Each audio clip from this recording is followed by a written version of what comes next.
under the loneliest cloud that floats on high over vales and hills. When all at once I saw a crowd, a host of golden daffodils, beside the lake, beneath the trees, fluttering and dancing in the breeze, continuous as the stars that shine and twinkle in the Milky Way. They stretched in never-ending line along the margin of a bay.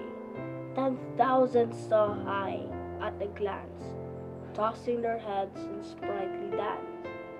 The waves beside them danced, but they outdid the sparkling waves in glee.